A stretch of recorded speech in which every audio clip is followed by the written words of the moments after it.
Kama Sutra, Book 2, Chapter 1, The Art of Embraces. Have you ever noticed that some of the deepest emotions in life are expressed without saying a single word?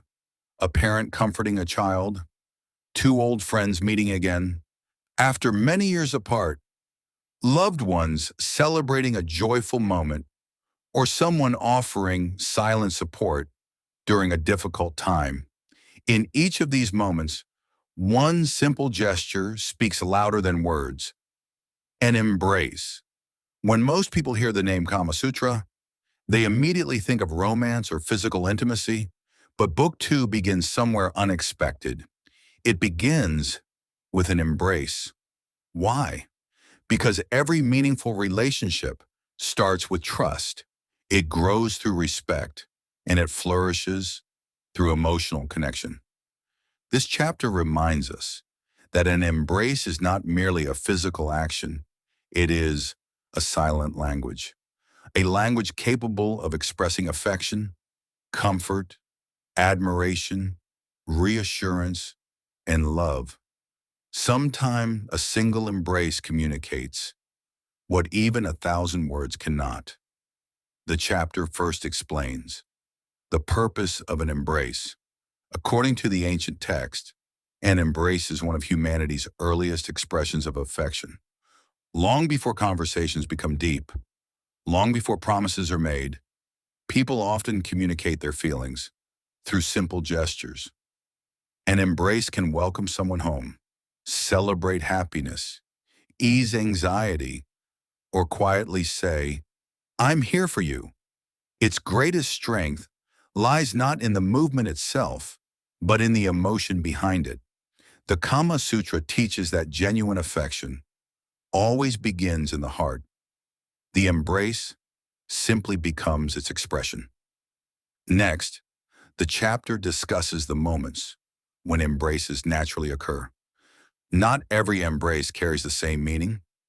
Some happen during a first meeting, when curiosity and attraction are only beginning to develop. Others happen after a long separation, where relief, happiness, and excitement come together in a single moment. Sometimes, an embrace follows disagreement. Without speaking, it communicates forgiveness, understanding, and reconciliation. As trust grows between two people, affection also grows naturally.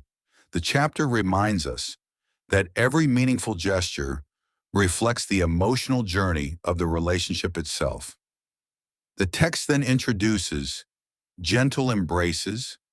These represent the earliest stages of affection. At this point, there is admiration, respect, curiosity, and perhaps a little hesitation. These embraces are soft, reserved, thoughtful. They acknowledge attraction while still respecting personal space and emotional comfort. The lesson is simple. Healthy relationships are never rushed. Trust develops, one moment at a time, and every lasting bond begins with patience. As relationships mature, the chapter moves toward passionate embraces. These should never be mistaken for uncontrolled emotion. Instead, they represent confidence, emotional security, and mutual affection built over time. Two people who already understand each other naturally become more comfortable, expressing warmth and closeness. Here, the embrace reflects joy, commitment, trust, and emotional intimacy. The chapter quietly reminds us that the deepest expressions of affection are meaningful only when both people willingly share the same feelings. The ancient author then presents several symbolic forms of embracing. These names are beautifully poetic. They are not rigid instructions, but vivid images describing different emotional experiences. The first is the touching embrace. This is the gentlest form. Perhaps two people brush against one another while standing close. Perhaps hands or shoulders meet naturally. Nothing dramatic happens, yet, in that brief moment, both recognize a quiet feeling of attraction. Sometimes, the smallest gesture leaves the greatest impression.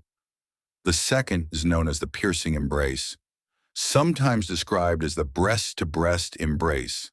Although its name sounds powerful, its meaning is surprisingly gentle. It represents two people drawing close with complete sincerity. There is openness, trust, comfort, and emotional vulnerability. The embrace reflects a relationship that has already moved beyond uncertainty. It is no longer about discovering one another. It is about sharing genuine companionship and allowing emotional closeness to grow naturally.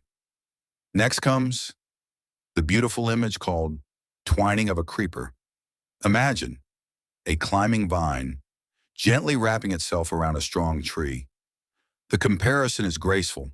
It symbolizes trust, security, and the desire to remain close to someone deeply loved.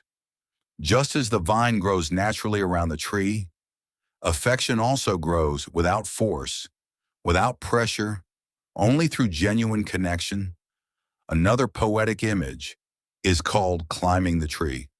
Again, this should never be understood literally. Instead, it captures excitement, joy, and the happiness of seeing someone after time apart. Sometimes, strong emotions cannot be hidden. The embrace becomes spontaneous, natural, almost playful. The message is clear. Love often reveals itself through genuine enthusiasm. The chapter then introduces the mixture of sesame and rice. Think about these two grains. When mixed together, they remain separate, yet they exist in perfect harmony. The metaphor teaches that healthy relationships never erase individuality. Instead, two people continue being themselves while learning to walk through life together. Partnership, not possession. Cooperation, not control. That is the deeper meaning behind the comparison. Finally, what the text describes, the mixture of milk and water. Once blended, they appear almost impossible to separate. This image represents complete emotional unity, not dependence, not ownership, but profound trust. A relationship where both people support one another with kindness, respect, and understanding. It is perhaps the chapter's strongest symbol of lasting companionship. As the chapter draws to a close, one important lesson becomes impossible to ignore. Every embrace, whether gentle, passionate, or symbolic, shares the same foundation: mutual trust, mutual respect, and mutual willingness. Without these, even the most beautiful gesture loses its meaning. That lesson remains just as relevant today as it was thousands of years ago. Technology has changed, society has changed, the world has changed, yet human emotions have not. People still embrace, to celebrate, to comfort, to forgive, to welcome, and to say, without speaking, "You matter to me." Perhaps that is why Book 2 begins here, not with passion alone, but with the quiet power of human connection. Because before two hearts can truly understand one another, they must first learn the timeless language of trust.